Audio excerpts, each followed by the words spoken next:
دوستوں آج ہم بات کریں گے سینٹرل ایشیا کے سب سے چھوٹے کنٹری تاجکستان کی۔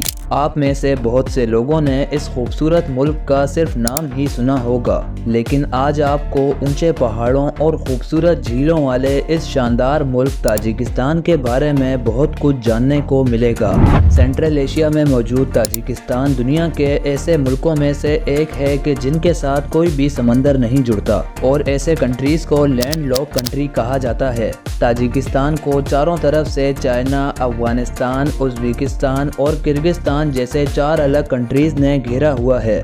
تاجکستان کا official name republic of Tajikistan ہے۔ اس ملک کی پاپولیشن 10 ملین کے آس پاس ہے، اور یہاں کی 70% سے بھی زیادہ آبادی گاؤں کی سکون بھری زندگی گزار رہی ہے، اور آبادی کے لحاظ سے تاجکستان دنیا بھر میں 95 نمبر پر دیکھا جاتا ہے۔ تاجکستان کا total land area 1,43,099 square kilometre کے برابر ہے۔ سینٹرل ایشیا میں ایریا کے حساب سے یہی ملک سب سے چھوٹا ہے۔ اس ملک کا 93% ایریا پہاڑوں نے گھیرا ہوا ہے، اور اسی لیے تاجکستان کو بھوٹان اور نیپال کے بعد دنیا کا تیسرا سب سے زیادہ پہاڑوں والا ملک مانا جاتا ہے۔ تاجکستان کی پامیر اور الائے نامی 2 سب سے لمبی ماؤنٹین رینجز ہیں۔ تاجکستان کو پہاڑوں کا ملک کہنا بھی غلط نہیں ہوگا، کیونکہ یہ ایک پہاڑی ملک ہے، اسی لیے یہاں کا قریب 50% حصہ سی لیول سے 3000 میٹر سے زیادہ کی اونچائی پر ہے۔ پہاڑوں کی یہی بڑی تعداد تاجکستان کی خوبصورتی کو بھی نکھارتی ہے۔ اس ملک میں موجود برف سے ڈھکے ہوئے پامیر ماؤنٹینز دنیا بھر میں تاجکستان کی خوبصورتی کے لیے جانے جاتے ہیں۔ پہاڑوں کے ساتھ ہی ساتھ تاجکستان میں جھیلوں کی بھی ایک بہت بڑی تعداد پائی جاتی ہے۔ آپ کو جان کر حیرانی ہوگی کہ اس ملک میں تقریباً 1450 جھیلیں ہیں۔ پہاڑوں کے درمیان جھیلوں کے خوبصورت نظاروں کے لیے بھی تاجکستان بہت مشہور ہے۔ یہاں کی سب سے بڑی جھیل کا نام ہے کاراکل لیک۔ یہ جھیل ایسٹرن پامیر ماؤنٹینز میں سی لیول سے 3914 میٹر کی اونچائی پر موجود ہے۔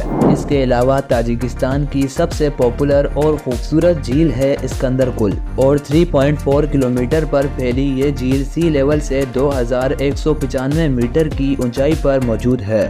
دوستوں کہا جاتا ہے کہ اپنے سفر کے دوران الیگزینڈر دی گریٹ اس لیک پر رکے تھے، اور اسی لیے اس جھیل کا نام فارسی زبان میں ان کے نام پر رکھا گیا تھا۔ یہ بات بھی مشہور ہے کہ اس جھیل کا ٹھنڈا پانی پی کر الیگزینڈر کا گھوڑا بیمار ہو گیا تھا۔ تاجکستان کے یہ 2 بڑے علاقے ہیں جہاں پر پہاڑ نہیں موجود، اور اسی لیے ان ریجنز کو لو لینڈ کہا جاتا ہے، اور نارتھ کی طرف فرغانہ ویلی کو تاجکستان کا سب سے زیادہ فرٹائل علاقہ مانا جاتا ہے۔ تاجکستان میں 10 کلومیٹر تک پھیلے دریاؤں کی تعداد 900 سے بھی زیادہ ہے، اور ان میں سب سے بڑا وکش ریور ہے، اور اس ریور پر آپ کو نوریک ڈیم بھی دیکھنے کو ملے گا، جو کہ دنیا کے سب سے اونچائی پر بنائے گئے ڈیمز کی لسٹ میں دوسرے نمبر پر آتا ہے۔ یہاں سے نارتھ میں کائراکوم ریزروار سے بھی پانی کی اسٹوریج کا فائدہ اٹھاتے ہوئے الیکٹریسٹی جنریٹ کی جاتی ہے، اور اس ملک میں بجلی کی ضرورت کو ہائیڈرو الیکٹرک پلانٹس کی مدد سے ہی پورا کیا جاتا ہے۔ تاجکستان کے صرف 3% ایریا پر جنگل دیکھنے کو ملتے ہیں، اور باقی زیادہ تر ویران علاقوں پر پتھریلے پہاڑوں کا راج ہے۔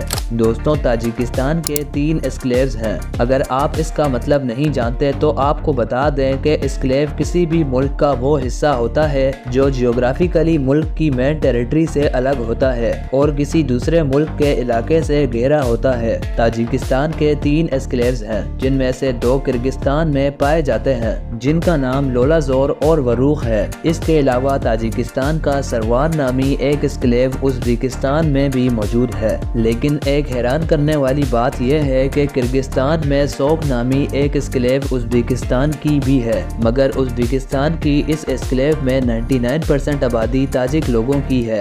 دوستوں جہاں پر ورزوف اور کوفارنیون ریور ایک دوسرے سے جڑتے ہیں، ٹھیک وہیں تاجکستان کا کیپٹل سٹی دوشانبے لوکیٹڈ ہے۔ اس شہر کا نام تاجک زبان سے لیا گیا ہے، جس کا مطلب منڈے ہے، اور کئی ہسٹورینز کے مطابق اس شہر کو یہ نام یہاں پر پرانے وقتوں میں لگنے والی منڈے مارکیٹ کی وجہ سے دیا گیا تھا۔ سوویت یونین کے دور میں یہ شہر استیلین آباد کے نام سے